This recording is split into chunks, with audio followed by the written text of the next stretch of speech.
Surprised I know what idealization means? Yeah.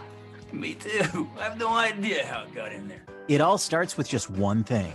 Get to know your local beekeeper. You can make sure they don't use chemicals in the hive, that they only sell surplus honey, plus locally produced honeys have a smaller carbon footprint. Find tips and more at onethingus.com. What's your one thing? I'm Amy Lawrence, and I'm up late, always, after hours hanging out with you on CBS Sports Radio. Check it out, 2 a.m. Eastern, 11 p.m. Pacific.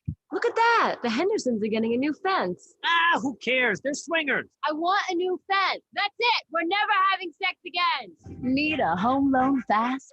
At the American Bank of Los Santos, we'll help you get the debt you need to make life easier. We'll show you how to look richer and be poorer. You need to impress people fast, not in 20 years. It's only a risk if you get into money troubles or the economy changes. Call American Bank of Los Santos. Now that the kids have moved out and have drug problems of their own, maybe it's time to install a luxury marble wet bar so you can get drunk in private. American Bank of Los Santos. Why worry about tomorrow if you look inadequate today? Armchair.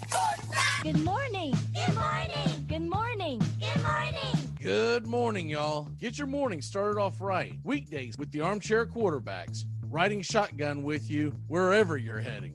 Good morning. Good morning. Hello, and how are you? Early in the morning, I say good morning. Hello, and how are you? Armchair. Make sure to keep it locked in here on Armchair Quarterback Radio. We're not one-trick ponies. We cover the entire NFL, past and present. 3rd down and 6 at the 9.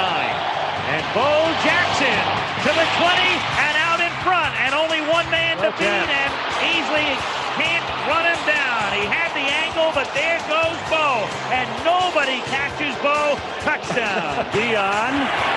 Back when he started and turns the corner into Giant territory and leave it to Dion to break it open for a touchdown. What a run! Dion comes in as a receiver. Sanders. And they're going his way, but there's double coverage, and somehow Dion is able to beat the coverage. Intercepted by Sanders. Can he score again? There he goes, Dion Sanders. 71 yards. That's what the Dion command, a 59-yard punt return for a TD, a 55-yard pass reception, a 39-yard punt return, and a 71-yard interception return. Quiet, we're on the air. A wise guy, huh?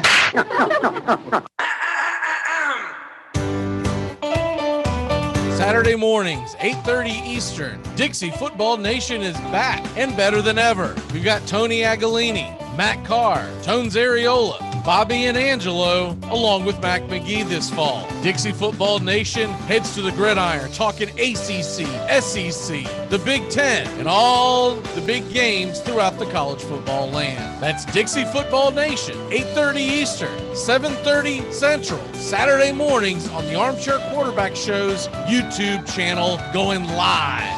Or catch the instant replay.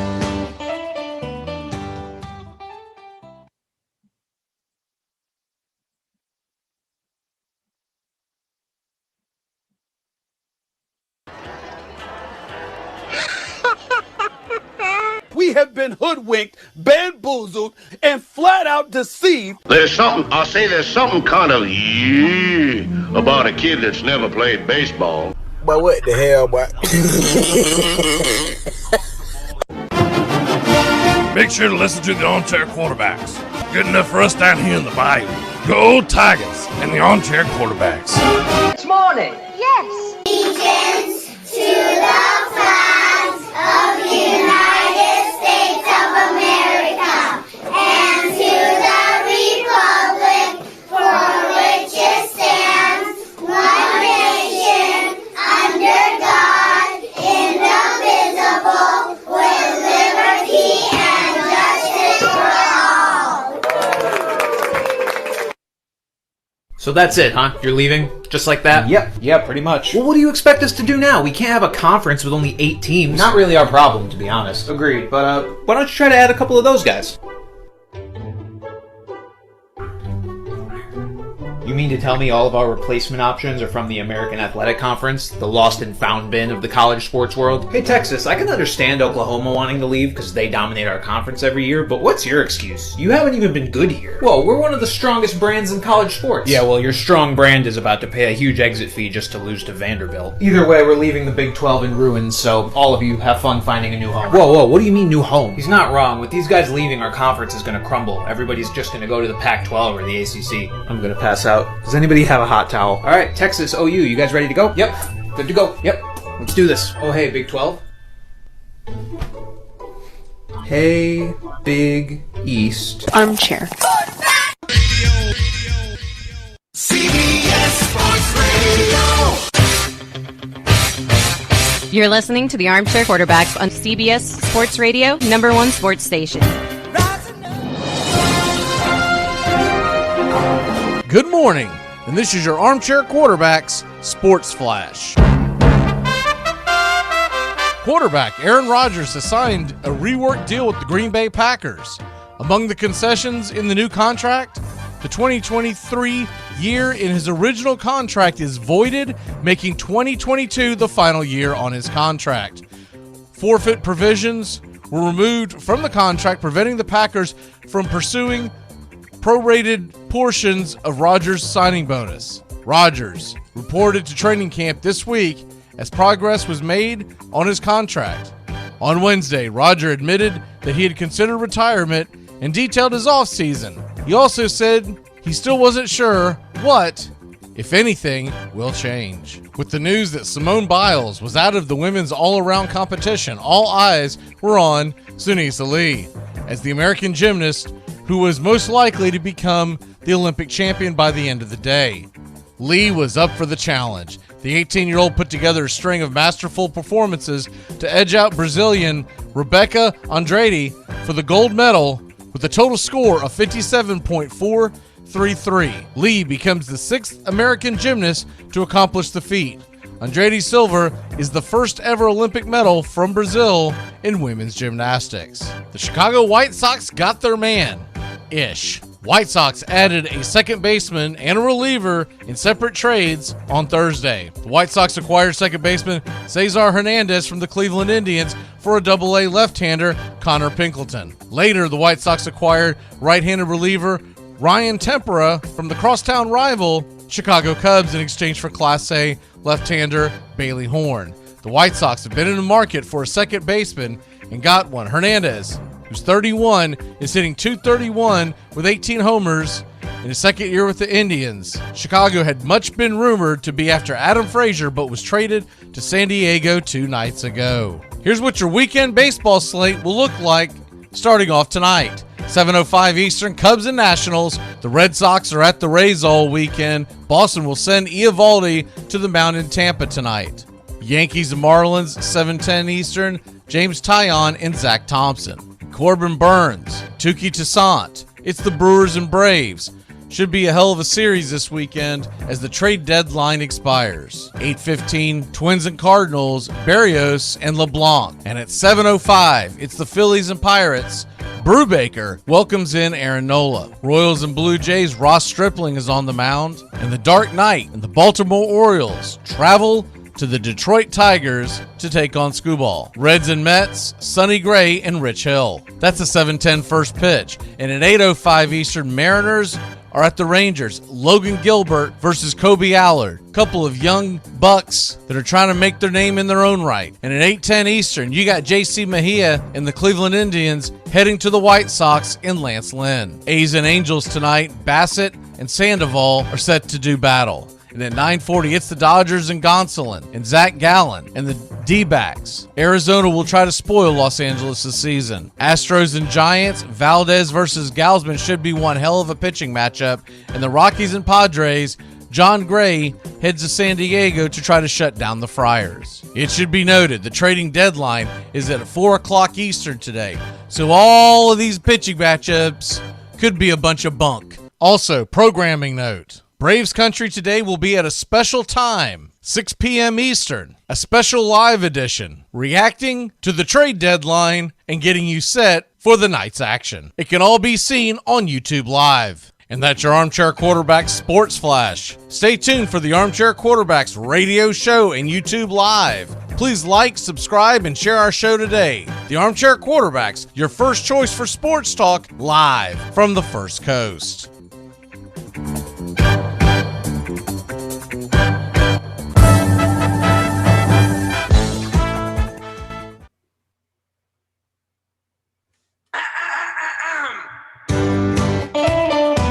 Saturday mornings, 8:30 Eastern. Dixie Football Nation is back and better than ever. We've got Tony Agolini, Matt Carr, Tones Areola, Bobby and Angelo, along with Mac McGee this fall. Dixie Football Nation heads to the gridiron, talking ACC, SEC, the Big Ten, and all the big games throughout the college football land. That's Dixie Football Nation, 8:30 Eastern, 7:30 Central, Saturday mornings on the Armchair Quarterback Show's YouTube channel, going live, or catch the instant replay. Good morning. It's time to wake up, y'all. You're listening to the Armchair Quarterback Show. We're here weekdays on CBS Radio, YouTube Live, 8 a.m. Eastern, 7 Central, 5 Pacific. The Armchair Quarterback Show, your first choice for Southern sports talk. Good morning, Mr. Justin Waller. Good morning. I don't know much, but I know one thing. MLB's competitive payroll tax, aka luxury tax, joke. The rich get richer. It's not a deterrent. Dodgers are already 61 mil over. What's to stop them? Hi, I'm Mac McGee, and I don't know much, but I know one thing. Sunisa Lee just won the gold, and it's headed to Auburn. She'll be the number one athlete in America who's going to cash in on the likeness that everyone keeps talking about. It's not going to be Alabama's quarterback. It's going to be Auburn's gymnast. You can take that to the bank. You're listening to the Armchair Quarterbacks.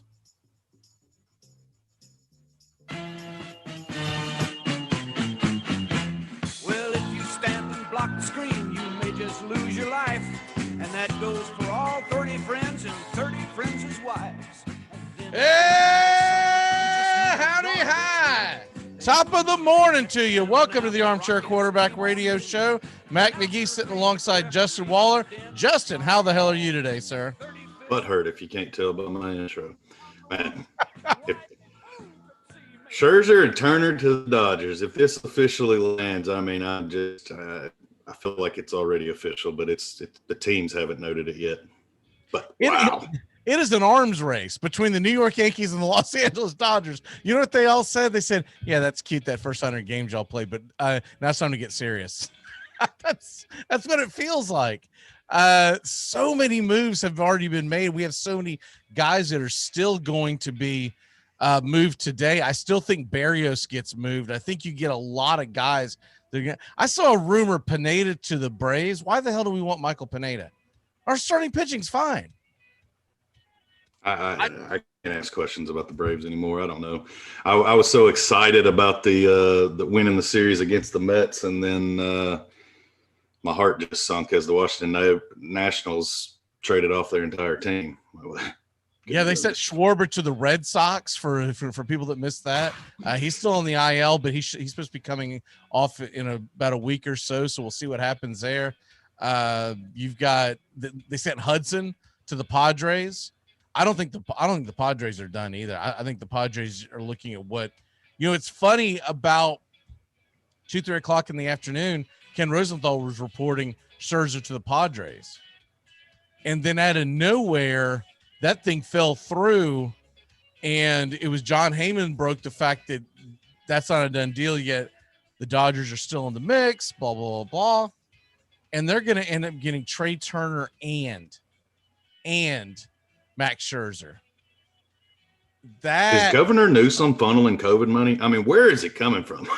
It's the Dodgers. I mean, the Dodgers are made of gold. They're Los Angeles. They're second biggest. It's not an accident that the two teams that are making the most noise are in the two largest media markets in. Not to mention that Westbrook just became a Lakers as well. I mean, there's going to be nothing but elite athletes and actors left in Los Angeles. I mean, I feel like that's what it's always been, right? They've made some bad choices, And for a long time, the Dodgers couldn't get out of their own way. They would waste money on guys that just didn't pan out. But I don't think that's going to be the case. Well, Scherzer's going to be a free agent, but Turner, they get him for the next year and a half, whatever you want to say. Considering how long the Dodgers will play this year, yeah, it'll be a year and a half. Makes you wonder what Corey Seager's wondering. He's like, dude, I'm coming off the IL. He was already taking swings. I don't know what in the world they're going to do with. I'm assuming they're going to move Turner because Turner has played other positions. So I'm assuming he's going to the outfield. So you're going to have an outfield of Mookie Betts, Trey Turner, and then whatever else they want to throw out there. Bellinger might go to first. But after that throw he made against the Giants the other day, I don't know if that's what you want to do. But did you see that?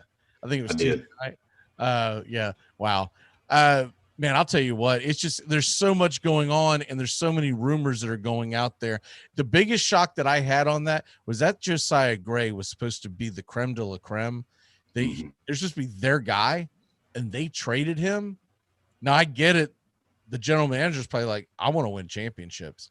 I'm not going to build my legacy on how good my or how good my starting rotation is in AAA. And, so somehow Anthopoulos hasn't gotten that memo in Atlanta, but they have figured it out. You've got a couple of guys who came from Tampa, who spent years in Tampa that couldn't go get the toys they wanted to get, and now they have the access to it. They've got a really good farm system that they've built up, and they're starting to use it. And they're saying this is what the farm system's for. When you're on a team that takes it serious and wants to win. This is what the farm system's for. Yankees, this is what the farm system's for. I saw a bunch of Yankee haters laughing, say, oh, you're tearing up your entire farm system. Dude, it's what it's for. It's what it's for. They just added Rizzo and Gallo to an offense that has just been just putrid all year, not because they don't have talent, because they didn't have a left-handed bat, a left-handed presence. And I called now. Yeah, I called the Rizzo thing several weeks ago, and then about 2 or 3 days ago, my Yankee writer that I'm really close with, he told me, he said, Rizzo is going to be a thing. And this is right before the Gallo thing. He said, I feel like we're going to land another guy, but I don't know if they're going to step him up. He said, but there's too much buzz about Rizzo. So when Gallo landed, and I don't remember what show it is because I do too many of these now, but I said something effective. It's not over. It's not over. I get a text about 4 hours after the trade from Timus with mad emojis. Yankees got Rizzo. Like, did you remember the fact they got Gallo too, man? And they're not done. My guy's telling me that they think they're going to make another move for another pitcher, and he believes they're going after starting pitching because they're going all in. This is Brian Cashman. He's got to be in his early 60s now, right, Justin? Somewhere in that area. I think he's looking as, I'm not going to be here forever. The hell am I just hanging on for? What if I just make one good last run at this, try to get me another World Series, and maybe I ride off into the sunset in the near future? So there you go. That's pretty much what's going on. And like the programming note did during the Sports Flash, going to be popping up at 6 p.m. Eastern to do a reaction show to the MLB trade deadline. It officially ends at 4, but usually that next half hour to 45 minutes, things trickle in. So I wanted a full hour to be able to get all the information before I jumped on YouTube Live. And any of the guys that want to jump on, you're more than welcome. I just wasn't going to burden you with any of it. Y'all can hit me up off air or whatever. Let's go ahead and dive into the Longhorns and the Sooners. It is Oklahoma, Texas Day. I figured this is a perfect day to hit it since they have been trending in a big way. So Oklahoma, Texas are headed to the SEC. It's just a formality at this point that they have been given the invitation. So it's over. They're leaving the Big 12. They're supposed to accept it today.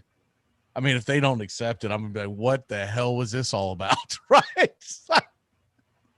It'd be like some girl, flirting with the guy at the bar just to get their boyfriend mad, so that he'll commit to marriage. That's the only thing that could be, right?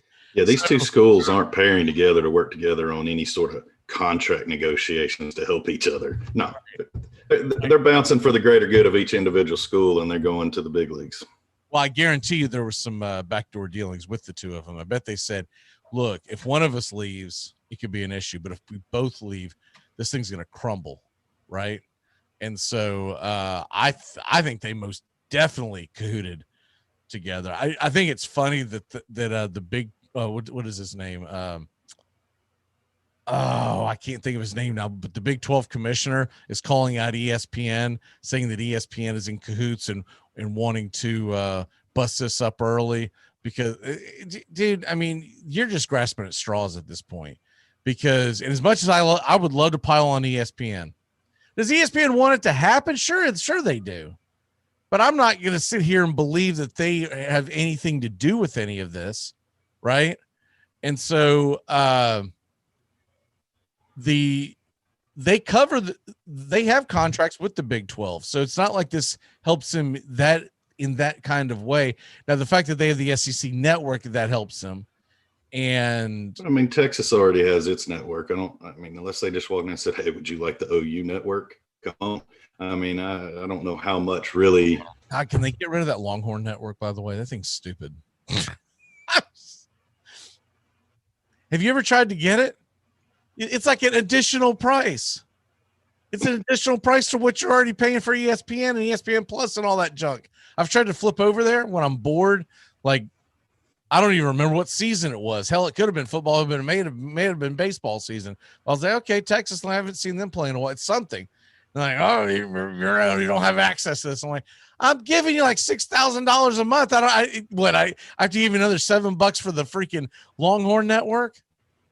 I bet only your diehards are members of that junk. Yeah, I don't even know that I've ever even looked for it or tried to have it. But I feel like that crumbles because I don't think you can have that Longhorn network and the SEC network coexist, right? Because let's say the Longhorns are playing whatever sport, they can't have exclusive rights when the SEC network's sitting right there. Oh, absolutely. And because if that happens, then we're going to have the Crimson Tide network, and I can't handle that. I mean, we can't have individualized networks. That's not happening. Oh man, then get into that where you're like, no. You have to have 57 streaming options to be able to watch your college football teams this fall. Well, wait a minute, I've got the Seminole network, yeah, but they're on the road, bro. So you got to buy the Tulane network this week. Oh man. It turned into a bunch of junk. It'll come full circle, and I'll be back watching the NBA somehow. I give up. I can't go broke. All right, let's start off with the Texas Longhorns because they got the coaching change, and this is a full-blown rebuild. By the way, Steve Sarkisian came into this in the right time, didn't he? Because don't tell me he didn't know what was happening. Something, yeah, I guarantee he had some kind of something going on. When he was hired, there were some backdoor discussions with some really, really strong bourbon, talking to some oil men about how, don't worry, you get over here, we're gonna get in that Southeast Conference. You're gonna get your shot at Saban. He's going to come into a team that's in a full-blown rebuild. There's going to be a lot of excitement because of what's going on what we just talked about. I think the expectations are zero for this first year, don't you?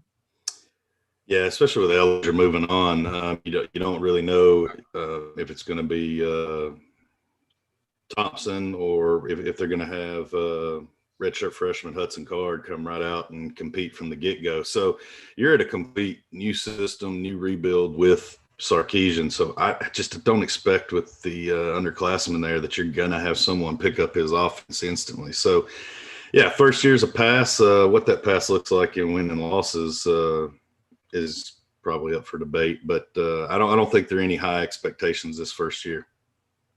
I think it's hit the SEC ground running. Hopefully, if that evolves in 2022, I don't think this will carry on to 25 like these contract. They're carried into the Big 12 to the 25. I don't think we'll see that. I think you'll see them come into the league sooner. So I think that's going to be the big push for Sarkisian, is have this team rebuilt and ready for that entry into the SEC. How delusional is the Big 12 commissioner? Once again, he said that he fully expects the Longhorns and the Sooners to be in the Big 12 till the end of 2025. Yeah, okay, if you say so. Now, the funny thing is they do return 14 starters, so it's not like the cupboard's absolutely bare. But it's like you said, they're replacing the quarterback. It's all going to come down to what Casey Thompson can do. But I'm not expecting a whole lot in that first year because new coach, et cetera, et cetera. So essentially what we're looking at is they got Louisville. They're going to play out of conference against Arkansas. By the way, that's going to be great to see that rivalry come back when they go to the SEC. Texas, Arkansas, they're playing out of conference this year, but they don't typically play.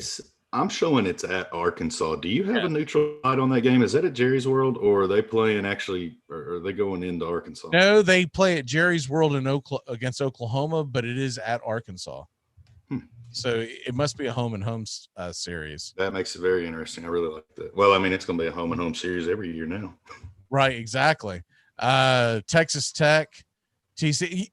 I don't have to go through the entire Big Ten conference, but basically they play Rice at Arkansas and Louisiana out of conference. The rest is they play everyone in the Big 12 once. Their big stumbling blocks obviously is going to be Oklahoma. They're at TCU. We already talked about Arkansas. And you never know what you're going to get at West Virginia, but Iowa State, we did them on Wednesday. Whew. That team going to be good, man. That team going to be good. They need to strike while the iron's hot this year. Iowa State needs to get an acceptance to the Big Ten before Brock Purdy graduates and the whole thing falls apart. Iowa State needs to strike while the iron's hot because they're going to be a legitimate, not just Big 12, but playoff contender this year. So what do you have Texas at? I mean, I've got them circled at around 6-7 wins. What say you? Yeah, 7-5 is where I was at. Just don't know. It's the big games: the Arkansas, Oklahoma State, Iowa State. That's the four that I have, and I just don't know when the switch flips on during the season for that offense to keep gelling and rolling. So I've got them picking up a fifth loss somewhere through there, aside from the four I just mentioned. Could be that West Virginia, late in November on the road. That could be. Weather could even be a factor. So that possibly could be the fifth that I'm going out and putting on limb, but I don't see any more wins than that. I can't come up with an eighth anywhere up and down the schedule. Yeah, I think if he makes a bowl game this year, he's done fine. Yeah. Now, if they go out there and really struggle, go 5-7, something like that, there's going to be some rumblings, but once again, it's his first year. You're going to have to be patient. And you also have to be willing to understand that you brought this guy in because you didn't like what Herman did. You brought this guy in, and you have to believe in his system, the way he goes. Keep him off the sauce, and he'll probably be all right. Oklahoma this year.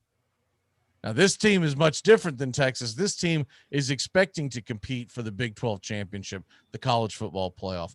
Now, they didn't make the playoffs for the first time in 4 years last year.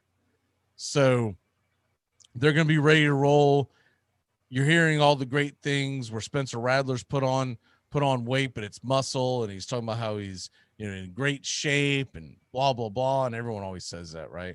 But Spencer Rattler rattled off 3,000 passing yards. He rattled off 28 touchdowns. And this isn't a 10-game season. Spencer Rattler did a hell of a number on Florida, but Florida had a lot of guys he didn't play. So they beat him, 55-20 in the yeah.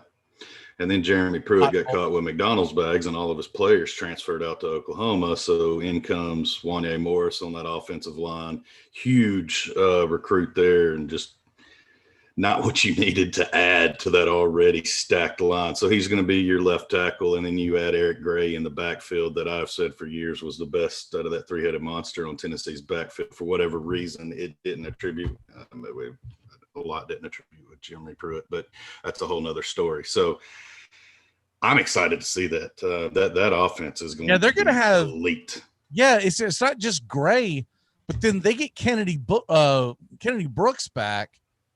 He opted out because of COVID. For people who don't remember, he was really good in 2019. So they're going to add 2 elite running backs to this offense that already was scoring at will.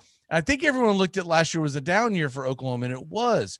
But what I think a lot of people might have fell asleep at the wheel is after they dropped those first 2 games, the Kansas State game where Spencer Rattler struggled. He threw 3 interceptions.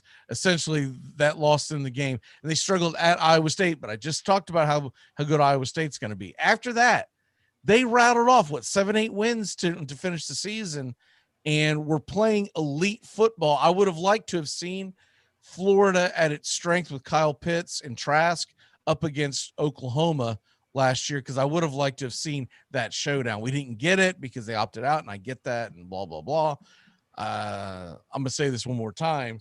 The bowl games need to move to August so we get some cool matchups, or we're going to lose the bowl games. Because once you expand the playoffs, the bowl games are going to get – the more you expand, the worse the bowl games are going to get if you don't put the bowl games in August.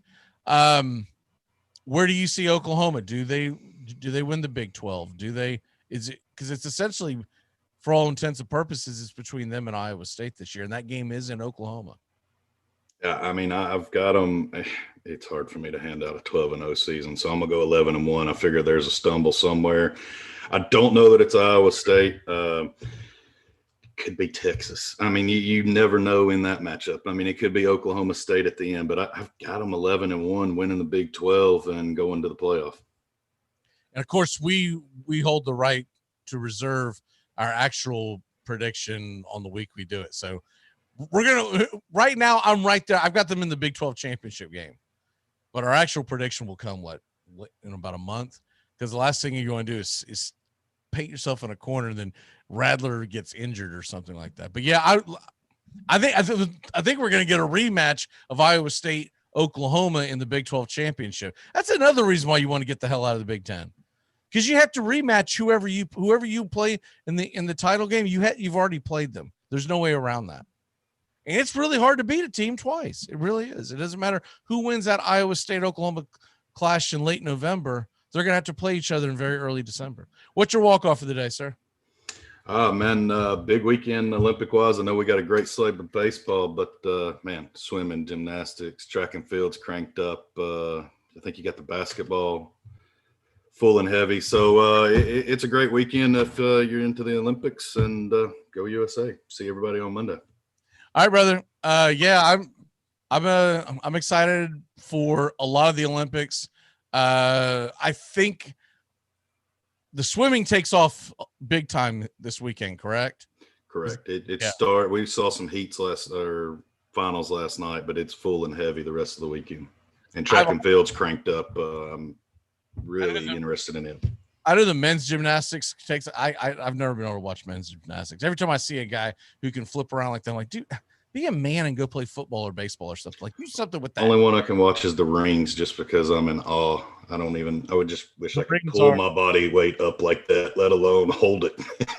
and I can't watch the dude on the pommel horse because all he do is cringe. Dude, yeah, that's. Watch out, man! Watch out! You gotta rack yourself. See you Monday. See you, buddy. Get some ice.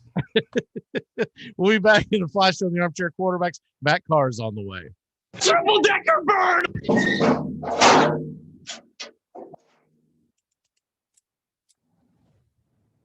We are live from the Orange Bowl in Miami, Florida. There's a sellout crowd, of course, a wild air of anticipation. The undefeated Chicago Bears are in town to meet the Miami Dolphins. There have been 3 undefeated teams in the NFL over the years. The Bears have a pair of them. The last to be undefeated were the 72 Dolphins. 14-0 regular season. They went to 17-0 with the victory over Washington in Super Bowl 7. The offensive set with Nat Moore in it that was so successful in the first half is on the field now for a 3rd down and 6. Duper, Moore, and Clayton. Out of the way. Into the arms of Clayton. Oh, and are things going right for the Dolphins tonight? 42-yard touchdown. Batted into the air at the line of scrimmage. This is vintage Monday Night Football. Dwight Stevenson remains the center, even though in pain with the right shoulder injury for the Dolphins. Marino gets the pressure, but he gets it to Nat Moore. And there are quarterbacks who bring magic to a football team. McMahon is a type of quarterback, a Bobby Lane, if you will. Pardon me, Joe, a Joe Namath, if you will. Final seconds ticking off.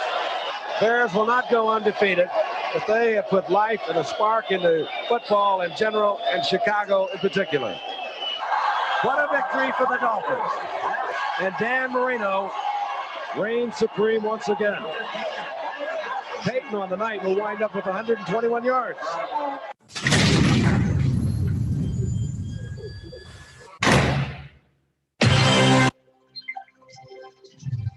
Armchair Quarterbacks Radio covers the whole SEC the whole season long. Down. Here's Tua stepping back, loads up, looks long, throws, end zone, touchdown! Alabama! Devontae Smith! Touchdown, Alabama! And the Crimson Tide has once again ascended to the top of the college football mountain. Again, it's going to be Crapel, wing, and the kicker, Drew Alamo. LSU remains undefeated. Passes away, penalty flag down. Lamar Thomas has got it. Lamar Thomas is on his way down the sideline. George Teague is after him and runs him down. Takes the ball away from him. Teague's got the ball. Well, congratulations to the LSU Tigers, the 2008 BCS National Champion. Armchair.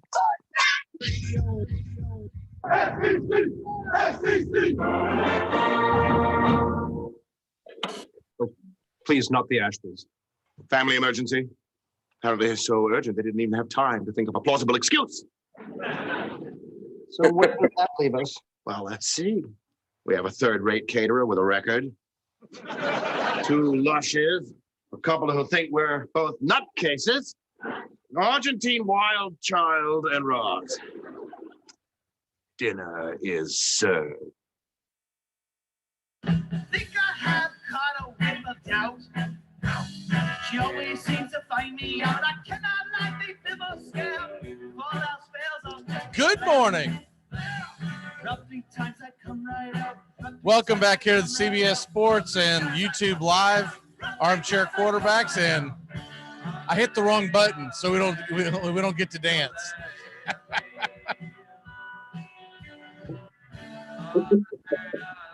They're right next to each other. I go, what have I hit? But I'm trying to hit. We'll dance next week, I guess. How are you, Mr. Matt? Good, man. I always love hearing a good Frazier opening, so that was fine with me. No, I meant the song. The song threw me anyway. Oh, sorry. Anyway. No, doing good, man. Good to be back. I've been on a couple of weeks. Watched a little bit of the draft last night. Saw what I figured was going to happen. I give you 1 week off, and you let freaking Russell Westbrook go to the Lakers. Yeah. I heard that first through Bobby the Kid, actually. He was breaking news that to me yesterday.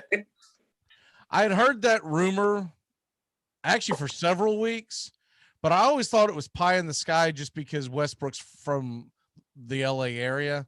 So I thought that had something to do with the rumor. I never would have thought that then again, I mean, the Wizards are stupid. So they got okay back in return.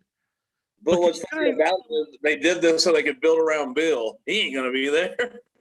No, if you're going to trade him, you got to trade Bradley Beal at this point. Yeah.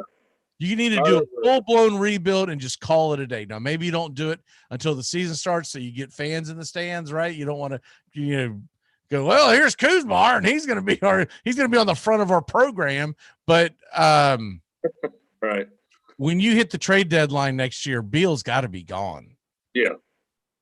I mean, if not long before that. That's what they said. This is because they got to build young building pieces around Bill, and I'm like, I don't think so, Scooter. I've never been so disappointed that a Florida State Seminole was drafted high.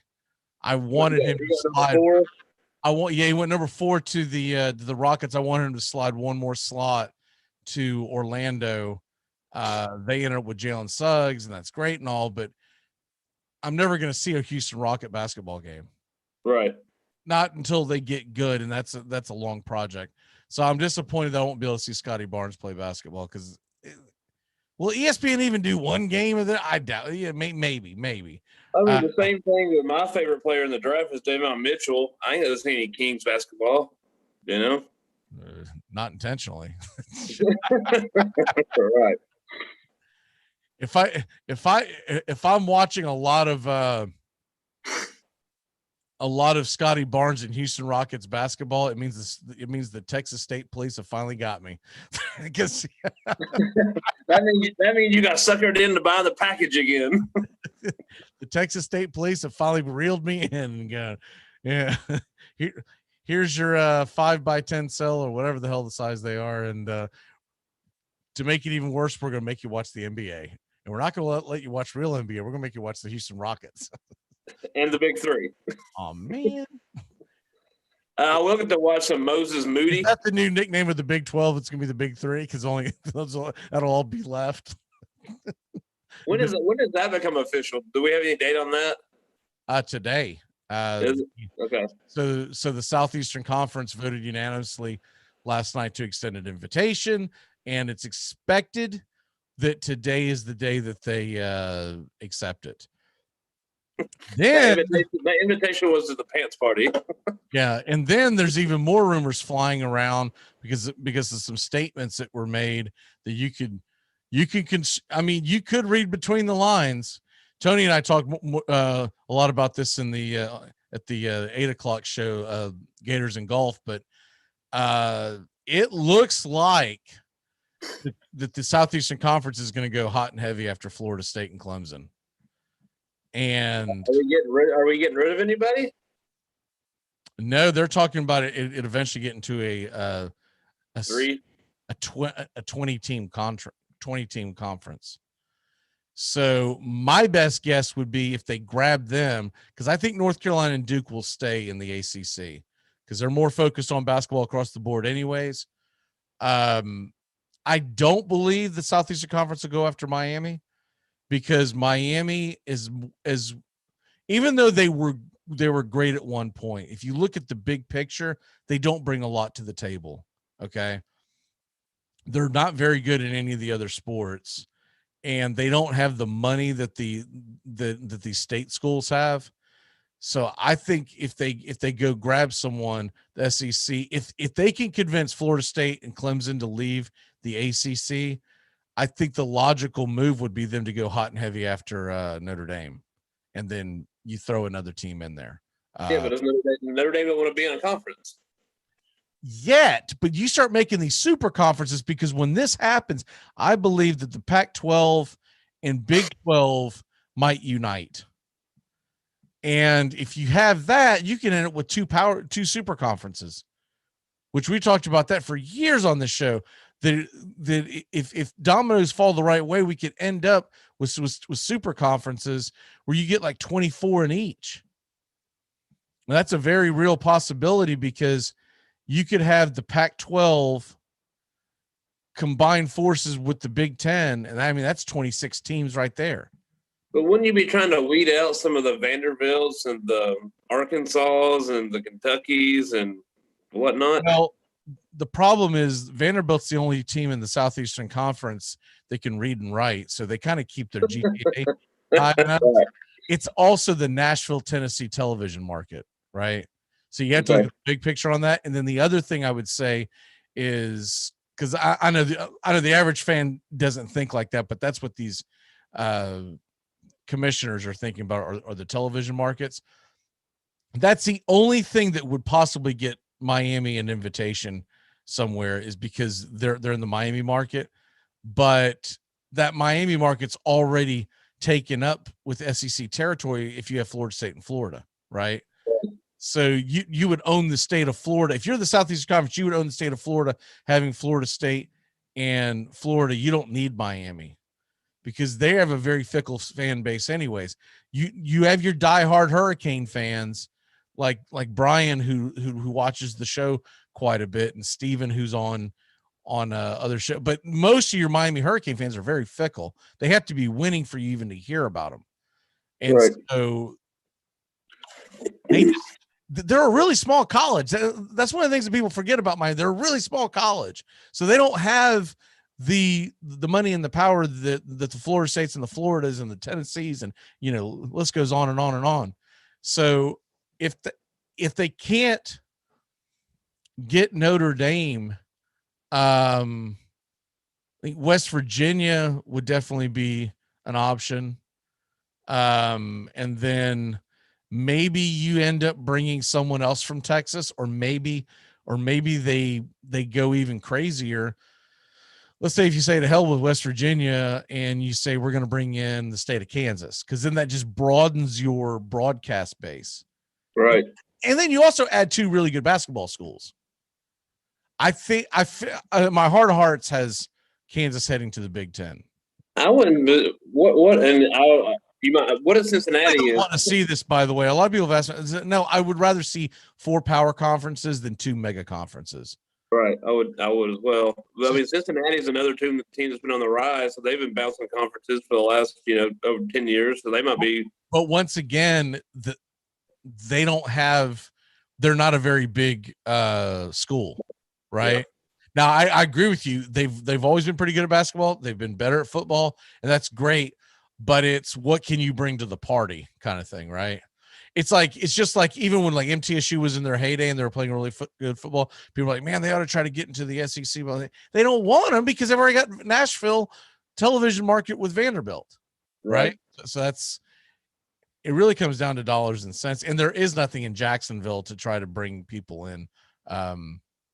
Jacksonville University is not something that they would give a crap about. So if the SEC has to expand to 20 and they get Florida State and Clemson, they could go West Virginia and maybe just pluck another ACC team. Maybe a Virginia Tech would want to roll in.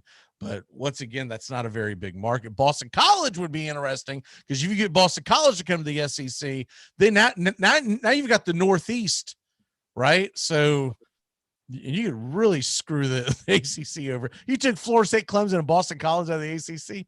Like, you have the whole East Coast.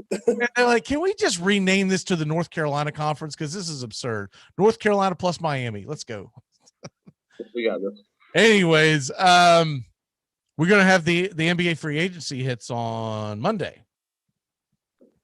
I've been so confused by this sports calendar this year. Are we gonna get leaks and pre-signings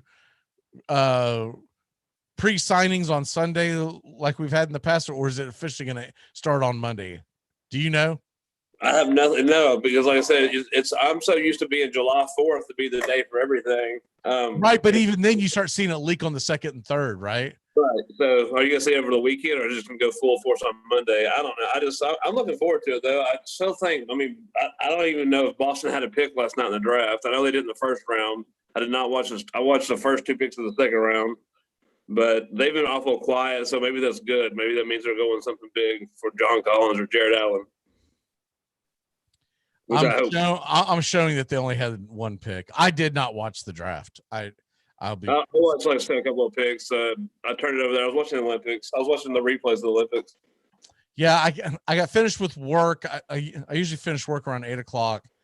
And normally what I do is that then I turn the volume up on the Braves game, or if me and the wife want to watch a show, then I just keep the volume muted. But the Braves played at noon, so that was out the window. And the Rays played at like 1 or 2 o'clock, so that was out the window. So I really didn't watch a whole lot of sports last night. What I decided to do, I was like, you know what? It's been a while. I didn't put a sporting event on. Real quick, I forgot this happened, but are the Dodgers now a lock to win it all? No, because the trade deadline's 4 p.m. and there's gonna be a lot of movement today. Okay. I'll tell you, I thought I if read it it becomes a big player, that it's getting kind of lost in the mix here because of what the Dodgers did. Dude, the New York Yankees just became a real player. Now, I don't think they're going to catch the Red Sox and the Rays. I think that's too much to ask with 60 games left to make that big of a jump, but they're going to get the wild card, and they get in the wild card. They've got Garrett Cole. Everyone's forgetting about the fact that Luis Severino is on the rebound and he's coming back. He should be back in a couple of weeks. So that's like having an ace. Okay. And there are heavy rumors they're going after a third pitcher. Now, whether it's Barrios or whether it's a lower tier guy, Kyle Gibson is still out there. The Rangers haven't really moved two of their biggest pieces. They've got Ian Kennedy, who's a phenomenal reliever. Atlanta Braves. And then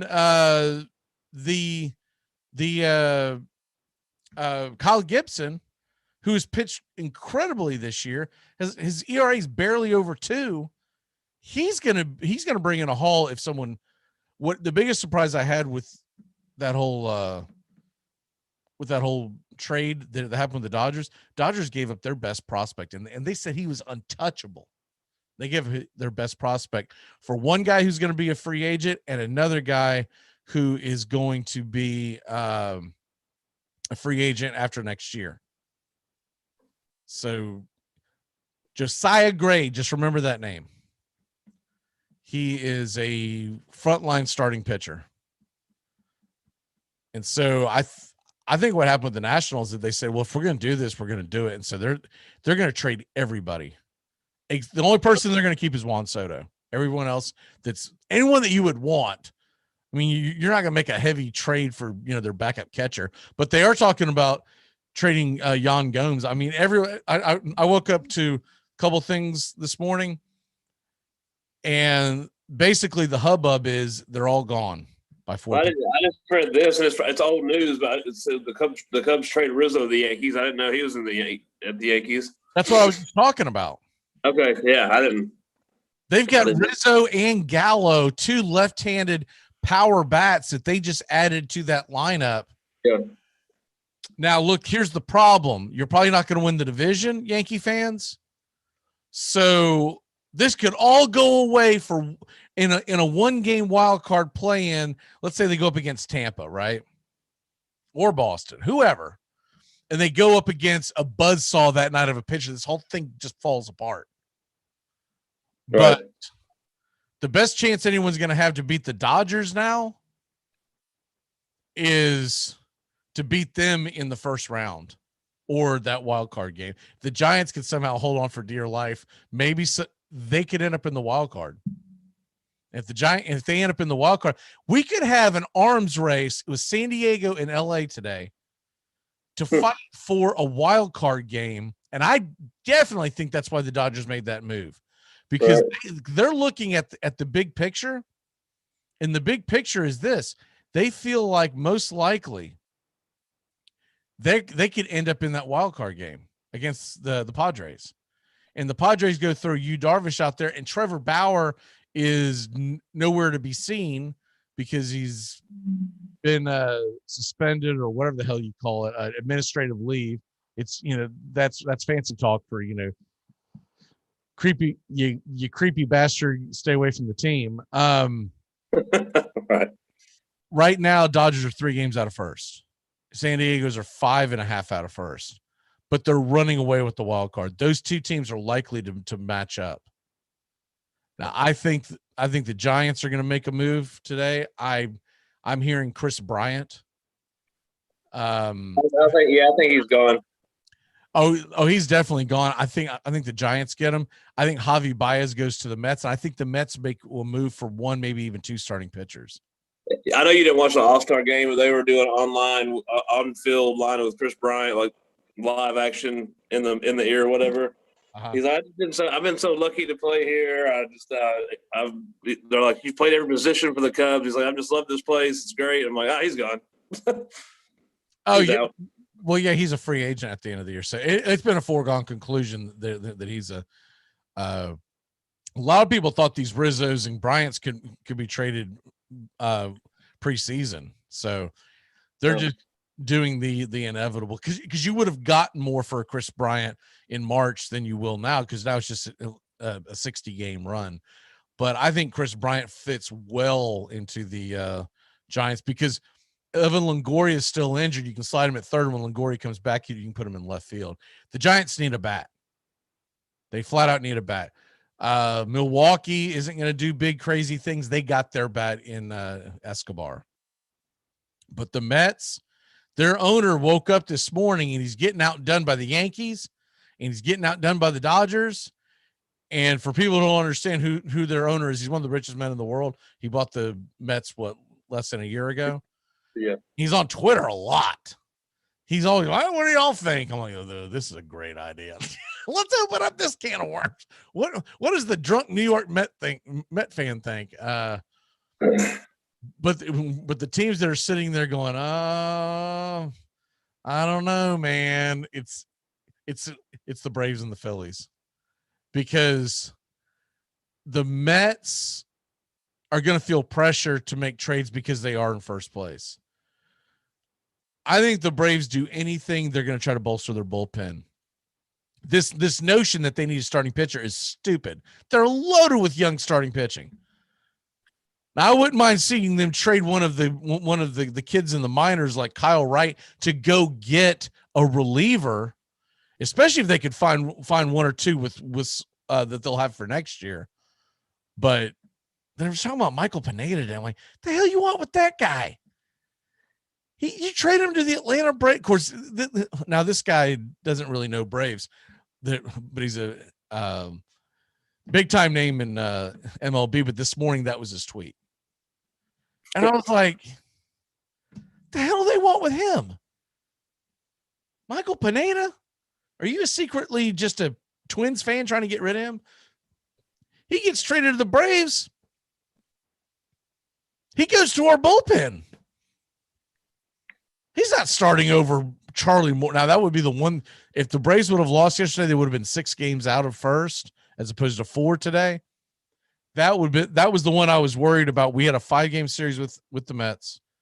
We won 3 out of 5, but had we lost 4 out of 5, be like 7 games out or whatever. I was expecting Charlie Morton to get moved, but I think they hold on to him now and just see. The Braves need a bat. Not a crazy bat. They'll add something. You're like, we'll see if it works. And they need 2 relievers, but they probably won't get what we want because so many things have to go right and people have to stay healthy.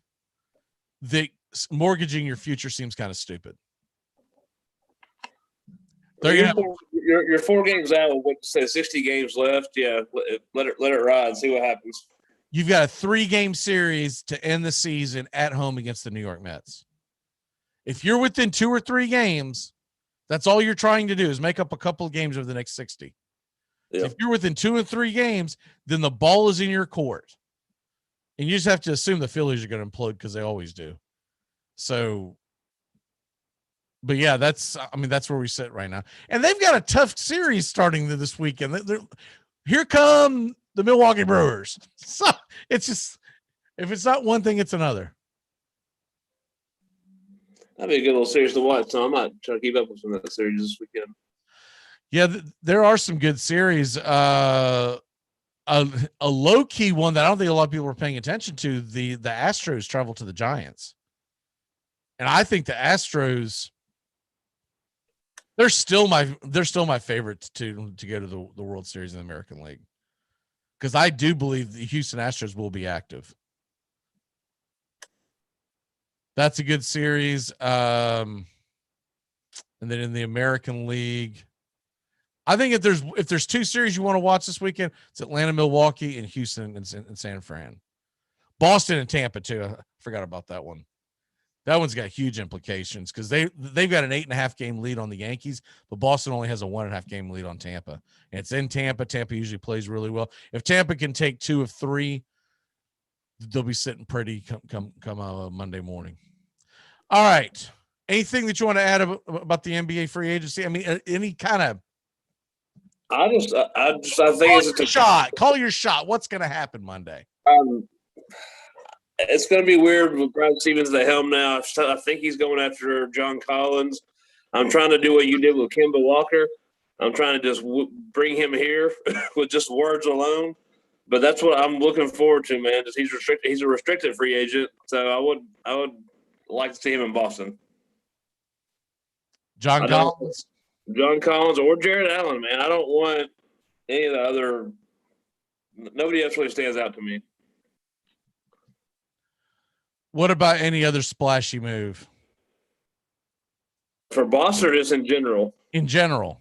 In general, well, I mean, talks were DeMar DeRozan was going to the Lakers, so I don't know if that's still a thing after the Westbrook thing yesterday. But he pretty much said no. I'd say that's a wrap. I would say that as well, but he also said he don't care about money. He wants to win a championship. So, does Damian get moved? According to me, I think yes. According to Bobby, the Portland fan he is, he says he's not. He's staying there. I really think he's just saying that because that's his boy. Exactly. I mean, you can't listen to a Portland fan about whether he thinks that someone wants to leave Portland. Right. I think has Bobby ever been to Portland? I don't know. He needs to go live in Portland and squalor for 1 year and tell us if he's still a Portland Trailblazers fan. He needs to go live in the autonomous zone and tell us if he still loves Portland. But he said, I mean, I don't know. I think Dame. I don't like to see Dame move. I mean, I like him watching Portland. I don't mind watching Portland basketball, but it's the same thing every year. See you later, second round. And it's just, I would like to see him. I'd like to see Dame in the finals. I just imagine what he could do in the finals. If he's a playoff guy. We got Chris Paul's going to be a free agent. Kawhi Leonard. He's staying with the Clippers. I think he will too because of the knee injury. I think he's just going to say, you know what, screw this. I'll hit the free agency next year when I'm back strong. Chris Paul will probably be gone somewhere, I would assume. I don't know. I mean, he seemed like that he liked it in Phoenix. I don't know. That's an interesting one to me. You got a couple other guys that are Mike Conley, Kyle Lowry. Yeah, Conley, Lowry, DeMar DeRozan is an interesting one. Victor Oladipo, Tim Hardaway Jr. But Oladipo, man, I feel bad. He's a great player. He's just injured. I just don't have a great feeling, a great grasp on where these guys are going. I do think the Knicks are going to make a move. I think they're going to bring one guy in. That could be a Kyle Lowry. That wouldn't surprise me. I think that's what they need. I think they need Lowry or DeRozan. They need somebody to put the ball in the basket that has veteran leadership. Victor Oladipo is very interesting to me, depending on what he would possibly want.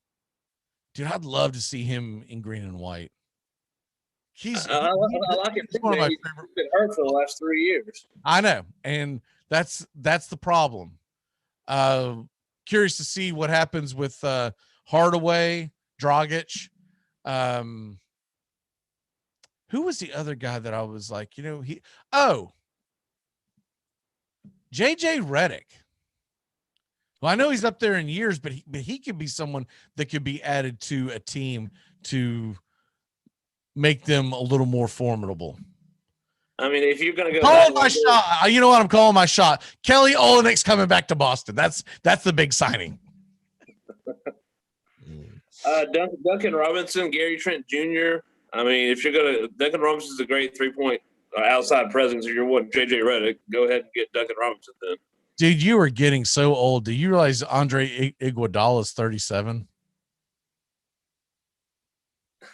NBA Finals MVP. That's the dumbest thing I've ever seen in my life. Do you remember that when he won that? Yeah. LeBron scored like 37, 10, and 12, and he was guarding, but they won, and they gave it to him.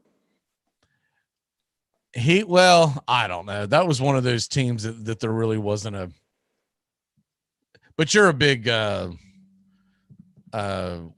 hell's his name? I'm drawing a blank. You're a big homer for Scalabrini? No, Curry. Curry. Yes, I am. Because I saw what rumor was it that I saw? It didn't happen, but something happened. There was a rumor going on about, they were saying, hasn't happened yet.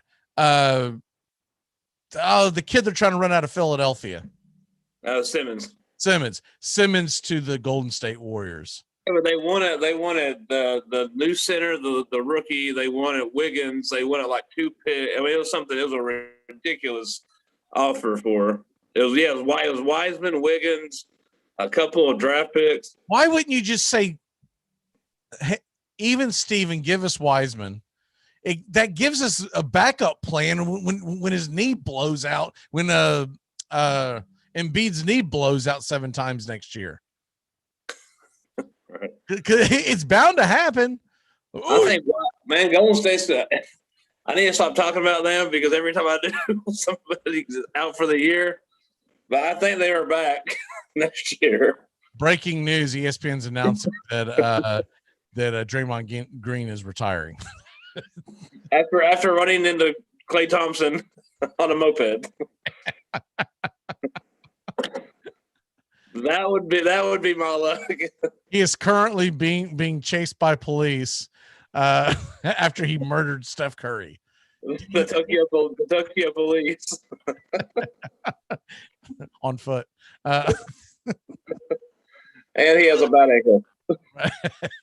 Exactly. It's time to turn back. Time to get the hell out of here before we go on and on and on and on and on. I am looking forward to what is, well, you know what, that'll be my walk off. How about that? Here we go. Boom.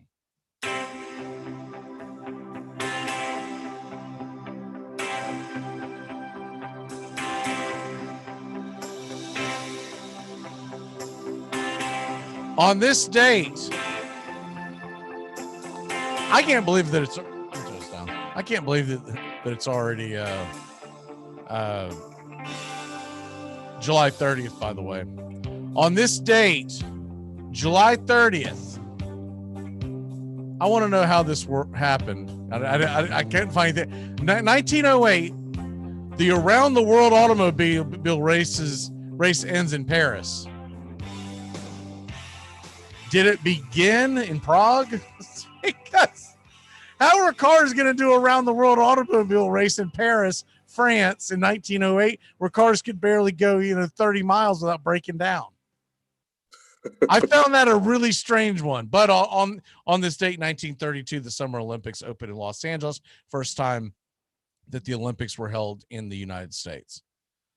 But before I got to that, I had to pick that one up because that one's just weird. Like, around the world? Was this like, was this back when like the people in France they hadn't gotten the news yet? They're still all, Christopher Columbus about it. The world's flat. We're going to go around the world. I'll race you to Spain. Okay.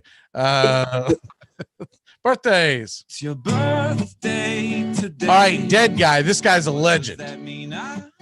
Actually made it to 1975, which I didn't know that he lived that long. That's pretty impressive. Born in 1890. Casey Stengel. Ever heard of that guy? You never heard of Casey Stengel? Bad job. Baseball Hall of Fame manager for the Yankees, the Mets. He's the famous. First of all, he was a character. So he went to the Yankees and won several championships. Was hired by the Mets when they were an expansion team. They were a terrible expansion team, by the way. And he would get cameras in his face all the time. He famously said after his team had lost the day before, it had 5 errors. And they asked him, did he want to make a statement before they started asking questions? He goes, yeah, I got a statement. It's like more of a question. He goes, can anybody in New York play this game? Straight line. Him and John McKay, the old Buccaneers coach, the best one-liners of coaching in professional sports history. Like, if you had a Mount Rushmore of what coaches coach speak, it would be Stengel for Major League Baseball, McKay for professional football, probably Bobby Bowden, his little quips that he would make in college football, In NBA, I don't know who it would be. There's never really been a colorful, funny type of coach. I know Pop thinks he's funny, but he's actually a dullard. No, what's the brothers? The guy just got fired from Orlando. Okay, maybe him. Yeah, maybe him. Van Gundy. Yeah, I feel like his brother who went into broadcasting would have been much more entertaining if he would have stayed in coaching. But he was smart. What's your walk-off for the day? Looking forward to. I mean, there's some good young talent in the NBA. Looking forward to NBA starting back again. Looking forward to Monday. We'll maybe know some next Friday. We'll know if Boston actually did anything or just doing what they do. The Olympics, like y'all were talking about last hour. I know you're big in the men's gymnastics, but I'm looking forward to swimming. So, did you say minions gymnastics? Men's.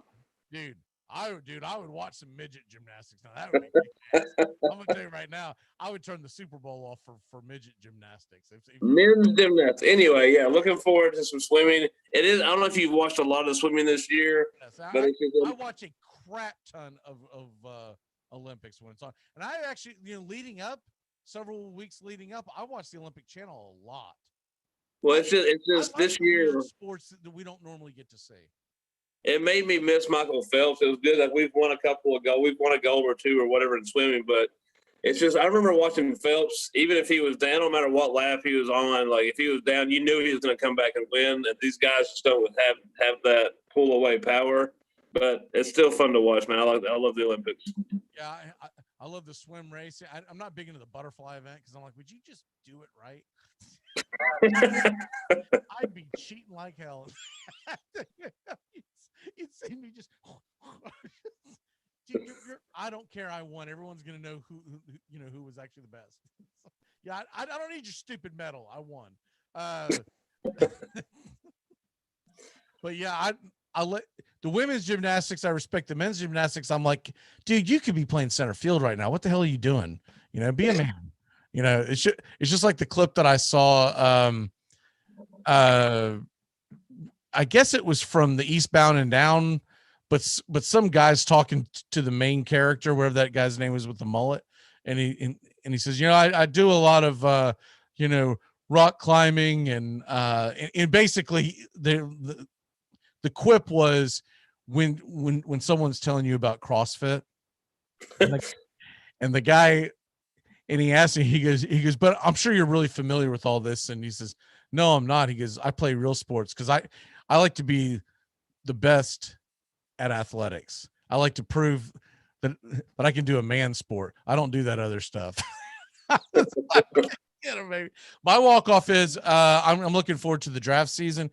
We are, I guess, 4 weeks away till I'm in Nashville, something like that. I didn't realize it was a holiday weekend until like a week ago. Well, that's the whole reason. Got it. 1, 2, 3, 4. Okay, we're 5 weeks away from being there, but we're 4 weeks away from the YouTube After Dark draft, and I'm looking forward to that. Oh God. After Dark. Yeah, baby. All right, brother. We'll see you next week, and I'll see you before you know it, man. We're by the way, we got to find some folks to draft because they're all playing that it's Labor Day weekend card.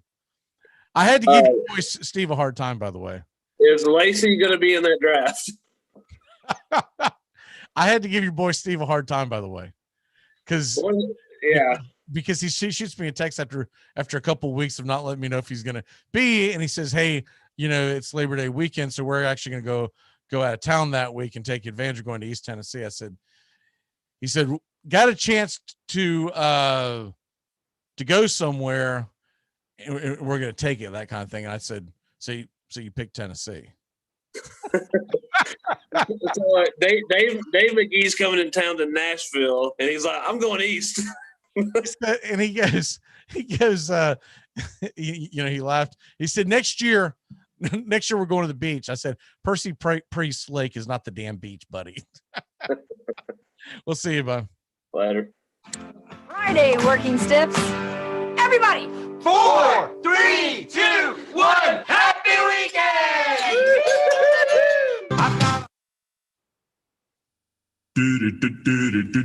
Goodbye, sweetheart. Well, it's time to go. We're back tomorrow with another show. Well, unless we're fired, we'll talk to you then. Goodbye, sweetheart. Goodbye. Goodbye. Guys and gals, it's time to go. We'll see you on the next show. Same bat time, same bat channel. Thanks for listening to the Armchair Quarterbacks on these CBS Sports affiliates and catching the show on YouTube Live. We're here weekdays. Find Armchair Quarterbacks on YouTube Live today. Please subscribe and share and take us everywhere you go. The Armchair Quarterbacks, your first choice for Southern sports talk, live from the First Coast. Gonna get another